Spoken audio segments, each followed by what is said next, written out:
बहुत ज़रूरी कॉल है ये कि हम संसद तक जाएं, लेकिन क्योंकि उन्हें फ़र्क ही नहीं पड़ता है, वो तो हमें दहशतगर्द बोल के, टेररिस्ट बोल के, एंटी नेशनल बोल के साइड कर देते हैं, तो उनको ऑफ कोर्स फ़र्क नहीं पड़ रहा है। तो मुझे नहीं लगता कि चाहे किसी की जान पे बात आ जाए यहाँ पे, चाहे यहाँ पे जैसे 2 लोग हॉस्पिटलाइज हो चुके हैं, चाहे कल सोनम वांगचुक हॉस्पिटलाइज हैं, बट मुझे नहीं लगता कि सरकार को फ़र्क पड़ने वाला है। इसीलिए बहुत ज़रूरी कॉल है ये कि हम संसद तक जाएं। सर, हम एक नारा लगाते हैं, दम है कितना दमन में तेरे, देख लिया है देखेंगे, जगह है कितनी जेल में तेरे, देख लिया है देखेंगे, दम है कितना लाठी में तेरे, देख लिया है देखेंगे। तो जो भी उस दिन होगा हम देख लेंगे। अगर इनको लगता है कि हम डिटेन कर लिए जाएंगे या हम पे लाठी चार्ज कर दिया जाएगा तो हम डर जाएंगे, तो हम डरने वालों में से नहीं है। अभी युवा जगह है, और अगर उनको लगता है कि हमें 2 बैरिकेड के बीच बांध कर वो ये सोचे कि यहाँ ये जो भी कर ले हमें फ़र्क नहीं पड़ता और ये लोग यहीं बैठे रहेंगे, मर जाएंगे भूखे या फिर यहाँ पे गर्मी में बारिश में मरते रहेंगे, तो ये बिल्कुल गलत है। हम संसद तक भी जाएंगे और वहाँ पे धर्मेंद्र प्रधान का इस्तीफा लेके ही आएंगे। सर, जिससे हमें फ़र्क पड़ता है वो है कि हम सच के साथ खड़े हैं। आप बाहर जाएंगे, बाहर मुझे बताया गया कि कुछ लोग खड़े हैं जो बोल रहे हैं कि मोदी जी इन एंटी नेशनल के सामने मत झुकना,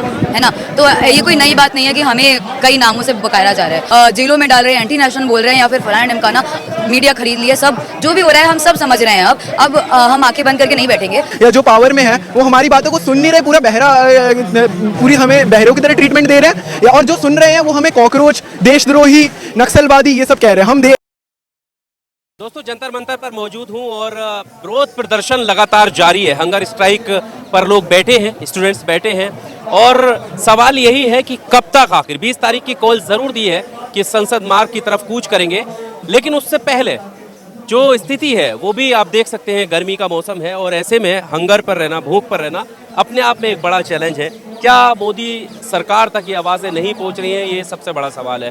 मैम, सबसे पहले मैं आपसे ही जानना चाहूँगा कि 20 तारीख की कॉल है संसद मार्ग की, क्या आपको लगता है कि सरकार तक आपकी आवाज़ उससे पहले पहुँच जाएगी या आपको मजबूरन संसद की तरफ कूच करना पड़ेगा? सर, अगर सरकार तक आवाज़ पहुंचती तो अब तक पहुंच जानी चाहिए थी। 6 जून से प्रोटेस्ट स्टार्ट हुआ था, उससे पहले ऑनलाइन इतनी चीज़ें हुई, एंड ऑनलाइन भी नहीं, ऑफलाइन उससे पहले इतने प्रदेशों में प्रदर्शन हुए। तो ये सिर्फ पहली बार नहीं कि 6 जून को स्टार्ट हुआ, ये तमाम प्रदेशों में चलता आ रहा है। तो अगर सरकार को फ़र्क पड़ रहा होता तो वो अभी तक कोई ना कोई जवाब दे देते या फिर अकाउंटेबिलिटी ले लेते, लेकिन क्योंकि उन्हें फ़र्क ही नहीं पड़ता है, वो तो हमें दहशतगर्द बोल के, टेररिस्ट बोल के, एंटी नेशनल बोल के साइड कर देते हैं, तो उनको ऑफ कोर्स फ़र्क नहीं पड़ रहा है। तो मुझे नहीं लगता कि चाहे किसी की जान पे बात आ जाए यहाँ पे, चाहे यहाँ पे जैसे 2 लोग हॉस्पिटलाइज हो चुके हैं, चाहे कल सोनम वांगचुक हॉस्पिटलाइज हैं, बट मुझे नहीं लगता कि सरकार को फ़र्क पड़ने वाला है। इसीलिए बहुत ज़रूरी कॉल है ये कि हम संसद तक जाएं, और अगर ज़रूरत पड़े तो उनके घर पे भी जाएं और उनके कानों में बोलें कि धर्मेंद्र प्रधान आपको इस्तीफा देना होगा। पर जिस तरीके से पहले ही आप पर इतने सारे स्टूडेंट्स पर आरोप लग चुके हैं, एंटी नेशनल तक कहा है और वायरस तक कहा है, जब आप संसद की तरफ जाएंगे आपको डर नहीं लग रहा है कि यहाँ पर सुरक्षा होगी, पुलिस होगी, आप पर लाठियां बरसाई जा सकती हैं, चोट पहुंचाई जा सकती है, या कोई आरोप और गहरे भी लग सकते हैं? सर, हम एक नारा लगाते हैं, दम है कितना दमन में तेरे, देख लिया है देखेंगे, जगह है कितनी जेल में तेरे, देख लिया है देखेंगे, दम है कितना लाठी में तेरे, देख लिया है देखेंगे। तो जो भी उस दिन होगा हम देख लेंगे। अगर इनको लगता है कि हम डिटेन कर लिए जाएंगे या हम पे लाठी चार्ज कर दिया जाएगा तो हम डर जाएंगे, तो हम डरने वालों में से नहीं है। अभी युवा जगह है और काफ़ी लोग भारी नंबर में 20 तारीख को आने का बता रहे हैं, तो हमें लगता है कि भले ही जो भी इनके प्लान्स हो, हमें एकजुट होकर अब जंतर मंतर से बाहर निकल कर सरकार के और जाकर बोलना ये बहुत ज़रूरी है, चाहे उसके रिपरकशन जो भी हो। क्योंकि अगर उनको लगता है कि हमें 2 बैरिकेड के बीच बांध कर वो ये सोचे कि यहाँ ये जो भी कर ले हमें फ़र्क नहीं पड़ता और ये लोग यहीं बैठे रहेंगे, मर जाएंगे भूखे या फिर यहाँ पे गर्मी में बारिश में मरते रहेंगे, तो ये बिल्कुल गलत है। हम संसद तक भी जाएंगे और वहाँ पे धर्मेंद्र प्रधान का इस्तीफा लेके ही आएंगे। तब जो एक शांतिपूर्ण आंदोलन और एक जगह बैठकर, क्या आपको यहाँ से अब उम्मीद उतनी नजर नहीं आ रही? सर, ये तो वैसे देखा जाए प्रोटेस्ट ऐसे नहीं होते हैं, बाकी देशों में भी लोग संसद तक जाते हैं, बाकी देशों में पार्लियामेंट मार्च होती है, पार्लियामेंट जो होता है उधर एक डेजिग्नेटेड जगह होती है कि लोग प्रोटेस्ट कर सकते हैं। पर दिल्ली में क्या है, बस जंतर मंतर के बीच आप परमिशन से 10 बजे से 5 बजे तक प्रोटेस्ट कर सकते हैं। तो जंतर मंतर में मुझे पर्सनली पहले कभी ऐसी उम्मीद नहीं थी कि अच्छा सरकार की परमिशन के साथ, दिल्ली पुलिस की परमिशन के साथ हम कुछ घंटे प्रोटेस्ट करेंगे, घर चले जाएंगे, दोबारा अपनी AC में जाके रील्स रोल करेंगे, ऐसे कुछ नहीं होगा। तो ऑफकोर्स इतने दिन रहकर मेरी भी ये उम्मीद हो रही है कि जंतर मंतर पे कब तक हमको ऐसे बैठे रहना पड़ेगा।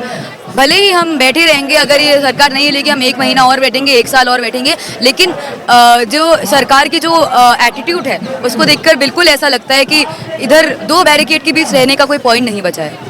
आपके जो सरकार की तरफ से धर्मेंद्र प्रधान जी का बयान आया, उसके बाद नितिन नवीन का बयान आया, वायरस कहा उन्होंने। हमने अभी देखा कि जंतर मंतर पे शुरुआती दौर से लेकर अब भी कुछ लोग आते हैं, पोस्टर लेकर आते हैं, एंटी नेशनल बोलते हैं, देश के गद्दार, टुकड़े टुकड़े गैंग बोलकर यहाँ पर आते हैं। और अभी भी रिसेंटली मेरे सामने अभी एक बंदा आया था, उससे मेरी बातचीत हो रही थी, तो इसी तरीके का पोस्टर था। तो आपको नहीं लगता कि इस तरीके के जब स्लोगन्स आपके अगेंस्ट में सामने आ रहे हैं तो आपको किसी तरीके का खतरा, और यहाँ तक वो लोग पहुँच रहे हैं, कब तक यहाँ पर ये स्थिति बनी रहेगी? सर, जिससे हमें फ़र्क पड़ता है वो है कि हम सच के साथ खड़े हैं। आप बाहर जाएंगे, बाहर मुझे बताया गया कि कुछ लोग खड़े हैं जो बोल रहे हैं कि मोदी जी इन एंटी नेशनल के सामने मत झुकना, है ना। तो ये कोई नई बात नहीं है कि हमें कई नामों से पुकारा जा रहा है। मैं दिल्ली यूनिवर्सिटी की स्टूडेंट हूँ, मैं साइकोलॉजी पढ़ रही हूँ, तो जब मैं इस प्रोटेस्ट में आई या फिर मैं किसी भी प्रोटेस्ट में जाती हूँ तो मैं एज स्टूडेंट जाती हूँ ये सोचकर कि मैं अपना काम कर रही हूँ, मैं इस देश के लिए काम कर रही हूँ, और मैं एक स्टूडेंट हूँ जो आगे बढ़ के साइकोलॉजिस्ट या ऐसा कुछ करना चाहती है अपनी ज़िंदगी में। पर ये मुझे एक एंटी नेशनल, डफली गैंग या फिर इसके दायरे में ला देते हैं। तो ये चाहते हैं कि कोई नई लड़की होती, कोई नया लड़का होता है तो वो डर जाता। पर हम अभी इनकी सारी टैक्टिक्स 12 साल से समझ रहे हैं। हम इनके सारे जो सिस्टमेटिकली ये लोगों को जेलों में डाल रहे हैं, एंटी नेशनल बोल रहे हैं या फिर फलाना ढमकाना, मीडिया खरीद लिया, सब जो भी हो रहा है हम सब समझ रहे हैं। अब हम आंखें बंद करके नहीं बैठेंगे। तो इसीलिए जो भी बोले, जो भी करे, हमें उनसे फ़र्क नहीं पड़ता, क्योंकि हम सच के साथ खड़े हैं। विपक्ष की नेताओं से, विपक्षी पार्टियों से स्टूडेंट्स को किसी तरह की कोई उम्मीद है, क्योंकि पार्लियामेंट भी तभी से शुरू होने वाला है? विपक्ष से यही कहना चाहेंगे कि यहाँ पे एक बार भी ऐसा नहीं हुआ कि राहुल गांधी के खिलाफ किसी ने कुछ बोला हो, है ना।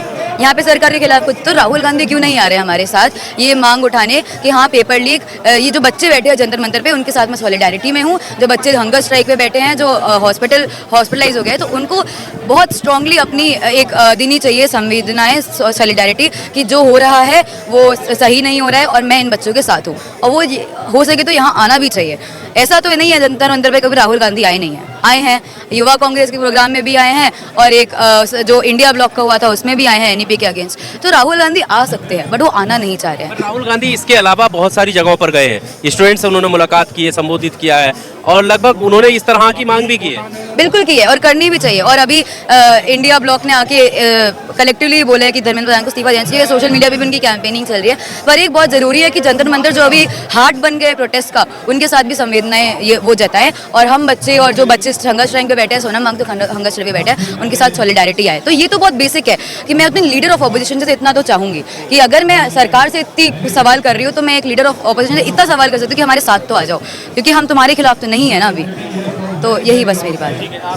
मैं एसएफआई से हूँ, मैं एसएफआई डीयू में स्टूडेंट हूँ, वहाँ पे एसएफआई में से जुड़ी हुई हूँ। मेरा नाम सहर है। क्या नाम है आपका? मेरा नाम रूपन है। मैं एसएफआई में इस प्रोटेस्ट में आके एसएफआई के साथ जुड़ा। मैं भी डीयू का छात्र हूँ।